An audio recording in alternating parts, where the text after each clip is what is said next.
वाराणसी, नोएडा, कानपुर, अमेठी, रायबरेली, प्रयागराज सहित कई इलाकों में ठंड का असर साफ दिखाई दे रहा है। सुबह और रात के समय गलन और ठिठुरन सबसे ज्यादा महसूस की जा रही है। वहीं लोग सड़कों और चौराहे पर अलाव का सहारा लेकर ठंड से बचाव कर रहे हैं। मुख्यमंत्री ने रैन बसेरे का निरीक्षण कर कंबल, हीटर और अन्य सुविधाओं का जायजा लिया। प्रशासन ने जरूरतमंदों को राहत पहुंचाने के लिए व्यापक इंतजाम किए हैं। तो उत्तर प्रदेश में ठंड का सितम लगातार जारी है। ऐसे में देखिए तमाम व्यवस्थाएं देखने को मिल रही हैं प्रशासन की तरफ से और सीएम की तरफ से। देखिए कई जगहों पर खुद जाकर उन्होंने जायजा लिया। तमाम निर्देश भी दिए हैं कि कोई भी व्यक्ति खुले आसमान में न सोए। जितने भी रैन बसेरे बनाए गए हैं उनमें वो तमाम सुविधाएं दी जाए ताकि किसी को भी कोई परेशानी ना हो। और सहयोगी रोहित हमारे साथ जुड़ गए हैं रायबरेली से। रोहित, लगातार देखा जा रहा है कि बढ़ती ठंड से जनजीवन पूरी तरीके से प्रभावित हुआ है। रायबरेली में बात की जाए तो आज का मौसम वहां पर कैसा है?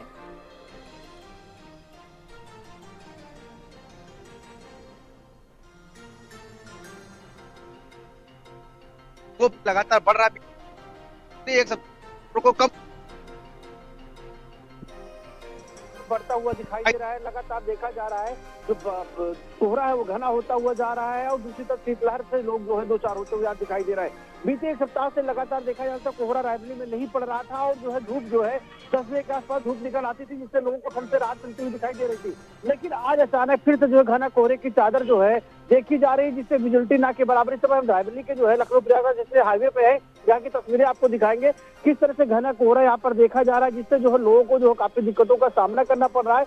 वो वाहन सड़कों पर गुजरते हुए दिखाई दे रहे हैं जिनके गाड़ियों में देखिए फॉग लाइट जलता हुआ है वही बाहर निकल रहे हैं। वही ठंड से बचाव के सभी प्रबंध करते हुए लोग निकल रहे हैं क्योंकि देखा जा रहा है कि हमें बीते एक सप्ताह से लगातार देखा गया कि जो ठंड का प्रकोप कम हुआ था रायबरेली में घना कोहरा नहीं देखा जा रहा था। लेकिन आज फिर से घना कोहरे की चादर देखी जा रही है जिससे जनजीवन अस्त व्यस्त होता हुआ दिखाई दे रहा है। वहीं दूसरी तरफ अगर बात कर लिया तो दूसरी तरफ जो है उन बच्चों को उन जो स्कूली बच्चों को काफी दिक्कतों को सामना करना पड़ा। छोटे छोटे बच्चों को विद्यालय खुल गया है क्योंकि उनको विद्यालय जाना है तो उनको काफी दिक्कतों का सामना करना पड़ा। घरों से वही लोग बाहर निकल रहे हैं जिनको कोई जरूरी कार्य पड़ रहा है वही घरों से बाहर निकलते हुए दिखाई दे रहा है। तो कहीं ना कहीं देखा जा रहा है कि लगातार जो है घने कोहरे की चादर व शीतलहर गलन से जो है लोग दो चार होते हुए दिखाई दे रहे हैं। बीते एक सप्ताह से लगातार जो है ठंड का प्रकोप कम हुआ था जिससे लोगों को काफी राहत मिली थी।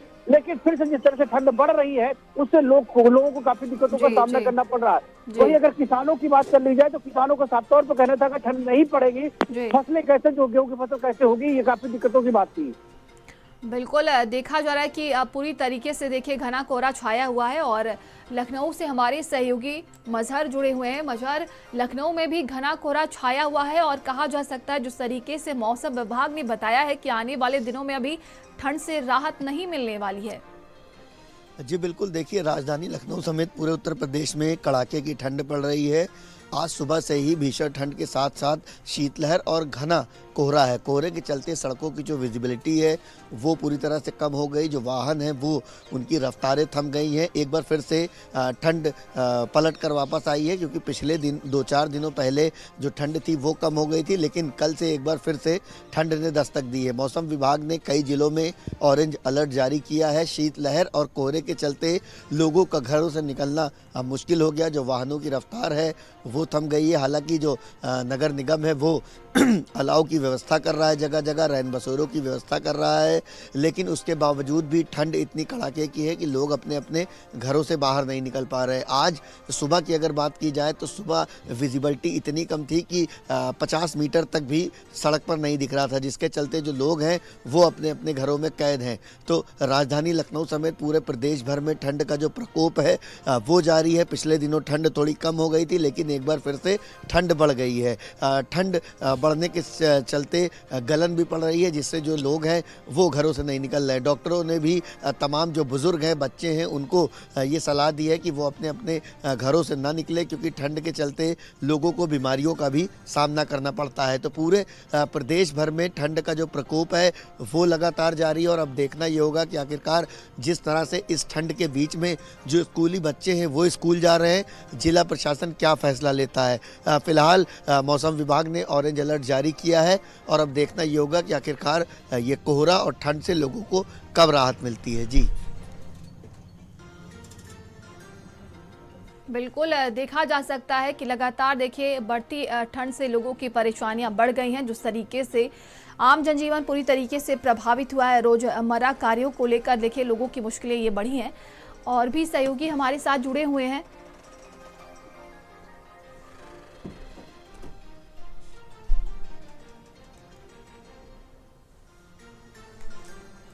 तो सड़कों पर वाहनों की रफ्तार धीमी हो चुकी है। ठंड का ये सितम लगातार जारी है, जिसको लेकर मौसम विभाग ने सभी को चेताया है कि आने वाले दिनों में ऐसे ही ठंड बरकरार रहेगी। प्रयागराज से हमारे सहयोगी धीरेन्द्र हमारे साथ जुड़ गए हैं। धीरेन्द्र, बड़ी संख्या में देखिए प्रयागराज में इस वक्त श्रद्धालु पहुंच रहे हैं माघ मेले की वजह से, लेकिन मौसम की बात की जाए, किस तरीके का मौसम का हाल है वहां पर और प्रशासन की क्या कुछ व्यवस्थाएं हैं? देखिए, संगम नगरी प्रयागराज की बात किया जाए तो यहाँ पर देश का सबसे बड़ा आध्यात्मिक मेला माघ मेला लगा हुआ है। यहाँ पर बड़ी तादाद में जो श्रद्धालु हैं आस्था की डुबकी लगाने के लिए संगम पहुंच रहे हैं।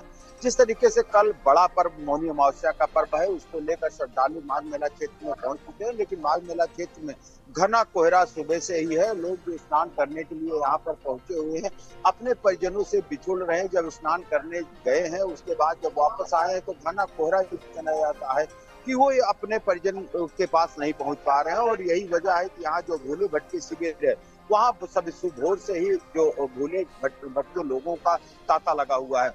दूसरी तरफ यहाँ पर घना कोहरा होने की वजह से जो श्रद्धालु हैं उनको हाड़ कपाने वाली ठंड है, लेकिन इस सब के बावजूद भी भोर से ही यहाँ पर आस्था की डुबकी लगाने के लिए जो श्रद्धालु हैं वो संगम क्षेत्र में पहुंच रहे हैं और आस्था की डुबकी लगा रहे हैं। इस तरह ठंड पर आस्था भारी पड़ रही है। ठंड के बावजूद भी बड़ी तादाद में यहाँ पर श्रद्धालु पहुंच रहे हैं और आस्था की डुबकी लगा रहे हैं। अगर हम प्रशासनिक तैयारियों की बात करते हैं तो यहाँ पर रैन बसेरे बनाए गए हैं, जगह जगह अलाव जलाए जा रहे हैं। लेकिन जिस तरीके से इतनी बड़ी तादाद में यहाँ पर अब श्रद्धालु पहुंच गए हैं, जो रैन बसेरा बनाया गया है अब वो पूरी तरीके से भर चुका है, यानी जो इंतजाम है वो नाकाफी नजर आ रहा है। इसी तरीके से शहरी इलाकों की बात करते हैं तो शहरी इलाकों में भी अस्थायी स्थायी रैन बसेरे उनको संचालित कर दिया गया है। अस्थायी जो रैन बसेरे हैं, चाहे वो रेलवे स्टेशन के पास हो, बस स्टेशन के पास हो, सभी जगह पूरी तरीके से खचाखच भरा हुआ है। वजह यही है कि कल जिस तरीके से मौनी अमावस्या का पर्व है और बड़ा स्नान पर्व है, इसी को लेकर श्रद्धालु दूसरे प्रदेश और दूसरे जिलों से भी यहाँ पहुंच रहे हैं। जी बिल्कुल देखिए, देखा जा रहा है कि जिस तरीके से बड़ी संख्या में वहां पर श्रद्धालु पहुंच रहे हैं, जैसा कि आपने बताया तमाम व्यवस्थाएं वहां पर देखने को मिल रही हैं। क्या प्रशासन की तरफ से कोई अलर्ट भी जारी किया गया है? देखिए, प्रशासन की तरफ से लगातार जिस तरीके से यहाँ पर श्रद्धालु पहुंच रहे हैं वो उसको लेकर तमाम इंतजाम किए गए हैं और जिला अधिकारी की तरफ से एडवाइजरी जारी की गई है कि जिस तरीके से भीषण कोहरा है, अगर बहुत जरूरत है तभी लोग अपने घरों से निकले। जो वाहन चल रहे हैं सड़कों पर वो रेंगते हुए नजर आ रहे हैं, लाइट जलाकर धीरे धीरे चल रहे हैं, विजिबिलिटी बिल्कुल कम हो गई है। तो किसी तरीके की कोई भी दुर्घटना न हो इसको लेकर जो जिला प्रशासन है वो पूरी तरीके से एडवाइजरी जारी कर चुका है। लेकिन यहाँ क्योंकि आस्था का मेला लगा हुआ है कि लोग पहुंच रहे हैं और लोगों को दिक्कत न हो, हालांकि इसके लिए मेला प्राधिकरण जो है पूरी इंतजाम जरूर किए हैं। लेकिन जिस तरीके से आज भयंकर कोहरा है, विजिबिलिटी बिल्कुल शून्य हो गई है और लोग यहाँ जितनी तादाद में पहुंच रहे हैं तो जो रैन बसेरों की संख्या माघ मेला क्षेत्र में है वो कम है, संख्या और होनी चाहिए और लोग अब खुले आसमान में भी रात बिताने के लिए मजबूर है। जो जहाँ जगह पा रहा है अपने कलवासी के शिविर में या संत महात्माओं का जो पंडाल लगा हुआ है उसमें शरण ले रहे हैं। तो अब किसी तरीके से रात बिताने के बाद भोर का इंतजार इनको रहता है कि वह कैसे भोर और ब्रह्म मुहूर्त की बेला हो जिसमें वो आस्था की डुबकी लगाकर अपने मूल पुण्य लाभ अर्जित कर सकें। जी बिल्कुल, और भी सहयोगी हमारे साथ लगातार जुड़े हुए हैं और रोहित हमारे साथ बने हुए हैं। रोहित, ग्रामीण इलाकों की बात की जाए, किसानों के लिए ये ठंड कितनी फायदेमंद और नुकसान वाली है? देखा गया कि लगातार सूर्य भगवान के दर्शन होने लगे थे तो किसानों के चेहरे थोड़े से मायूस जरूर हुए थे, क्योंकि गेहूं की फसल के लिए जिन लोगों ने देर में गेहूं की बुआई की थी उनकी फसल को काफी नुकसान होता अगर ठंड ना ठीक से पड़ती। लेकिन आज जिस तरह से जो है ठंड ने फिर जो है करवट ली है और फिर से ठंड वसी लहर गलन देखने को मिल रही है, उससे उनके चेहरे जरूर खिले होंगे। क्योंकि अब ये लग रहा है कि अगर ये ठंड लगातार अभी 1 हफ्ते 10 दिन चलेगी तो उनकी जो फसल है जो देर से गेहूं की बुआई की उनके लिए ज्यादा बेहद रहेगी। वहीं दूसरी तरफ उन किसानों के चेहरे जरूर मायूस देखने को मिलेंगे जिनकी फसलें जो पहले से उन्होंने बोई थी फसल गेहूं की, वो फसलें तैयार हुई हैं, तो उनको जो अगर इसी तरह की गलन रहेगी और अगर कोहरा पड़ेगा, पाला पड़ेगा, तो उनकी फसलों को जो है नुकसान भी हो सकता है। तो कहीं ना कहीं उन किसानों को लाभदायक होगा जिनके गेहूं की फसल जो है लेट में बुआई हुई होगी, लेकिन उन किसानों को दिक्कतों का सामना भी करना पड़ेगा जिनकी फसल पहले से बोई गई है। तो कहीं ना कहीं देखा जाए जिस तरह से जो है ठंड का प्रकोप बढ़ा है, क्योंकि बीते एक सप्ताह से ठंड का प्रकोप लगातार कम हुआ था और आज अचानक फिर जो है ठंड का प्रकोप बढ़ गया है। लगातार घना कोहरा देखा जा रहा है, विजुअलिटी ना के बराबर देखी जा रही है, सड़कों पर वही वाहन गुजरते हुए दिखाई दे रहे हैं जो फॉग लाइट जलाए हुए। दूसरी तरफ इस शहर के अंदर की हम तस्वीरें आपको दिखा रहे हैं, शहर के अंदर की, लेकिन जब यहाँ से 1 किलोमीटर दूर आप निकलेंगे तो विजुअलिटी और ना के बराबर दिखाई पड़ेगी। जब शहर के अंदर इस तरह की तस्वीरें हैं तो शहर के घर थोड़ा सा बाहर जब आदमी निकलेगा तो किस तरह की तस्वीरें होंगी आप अंदाजा लगा सकते हैं, क्योंकि लगातार ठंड बढ़ रही है। और देखने वाली बात होगी जो मासूम बच्चे जिनके विद्यालय खुले हैं उनको लेकर जिला प्रशासन क्या जारी करता है आदेश, कोई उनकी छुट्टी बिल्कुल। जारी करता है, तमाम नहीं जाने वाला जानकारी की समय आप जाएगा। सभी का बहुत बहुत धन्यवाद।